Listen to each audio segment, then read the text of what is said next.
Kamenze yaphuza umkani zangameva ukhuleka udokotela umhlongo bathi babakazinto ziyenzeka umzukulu wamakhehlo sikokoko kwamamzungwana nomakholwa ayidlanzana ngikhuleka nje ngisemfuleni sengikwenze konke ngayihamba iziba ngayihamba konke impophoma kodwa sengigcina la engizophetha khona ngifuna ukukutshela ke mntaka baba ukuthi akukho kunye ngihambela ngihambela ukuthi ngishintshe impilo yakho wena ngangiqondile kumuntu obusayo kodwa ngiqonde kumuntu osehluphekile kwanela ukuthi ngifuna ukuzomthatha yena ehlathini mase ngimbeka ekukhanyeni igama lakho vela libalwa wena ngisho emndenini mawufika ngenxa ukuthi awaziwa uhloniphi igama lakho ngisho ngakhuluma libaleke kodwa emndenini abalifuni ngenxa yokuthi vele awunamali ngizokushintsha ke wena ngalensebenzo engiyiphethe njengamanje angiqale la kamhlongo bayazi abantu ukuthi kuyaphakanyiswa sinozinto ziyenzeka 7500 sizoba newash ifoni iringi kuyaqala lapho 30000 kunyuka kubheka phezulu ngeensebenzo ezahlukahlukene kodwa njengamanje ngizokuvezela insebenzo igama layo uzimele usiza kanjena ukwazi ukuphendula umuntu onegama eliphansi liphenduke libe likhulu ngenzeka ukuthi umculi ngenzeka ukuthi usomabhizinisi kwenzeka ukuthi uyasebenza kamlungu kodwa imali awuyiboni ukuthi yenze njani ngiyakuthembisa mntaka baba ukuthi ngempela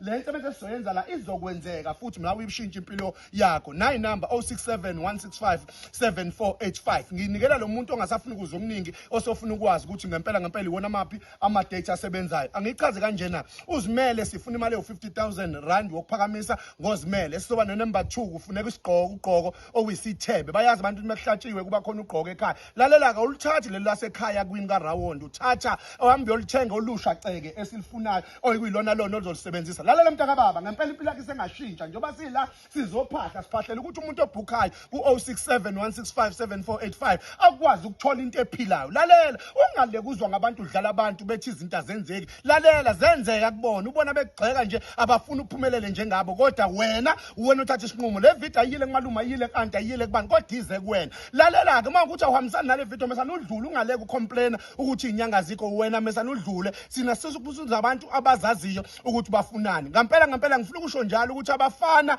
ngezasi insizwa ngenhla ngifuna ukusho njalo kubantu abasekhaya umuntu ofuna ukuba umnomzana kwazi ukuphila impilo yakhe alawule izinto zenzeke ngempela naba bokufika sebehambile vele namanje sebehamba isitolo uzosala naso usenzeni lezi esikhuluka ngayo ithavele kade beyirun uzosala yenzeni mina ngifuna ukuzoshintsha lo nto ukuthi kuthiwa la eNingizimu Afrika umuthi awukho mina ngithi ukhona umuthi ngenxa ukuthi wena uzoba isibonelo salento esiyenzayo 50000 rand mase kuba ugqoko sisebenza u2 weeks kuphela ufika ngesonto lokuqala sizosebenza uphethe imali yo50000 nogqoko mase uyashiya sikwazi ukuplaka ohambe ekhaya sikunika ukuhamba lokuphahla lo 5 days lo mase uyabuya ngosuku lesi6 okumgqibelo landelayo sozothatha uzimele kodwa umthatha lo uzimele sewuvela unayo iconnection nawe oyizwayo emzimbeni wakho sebefikile abalele bakunika impendulo akusikona ukuthi uzothatha into ongayazi 0671657485 asibonane kamhlongo ngalo lonke usuku lalela kuyafokwa awufiki njengomzalwane ngene esontweni kuyabhukwa awufiki njengomzalwane ebhukene esontweni imali ucash asisebenzi go half imali ucash asibonane video landela 0671657485 qho sekunjalo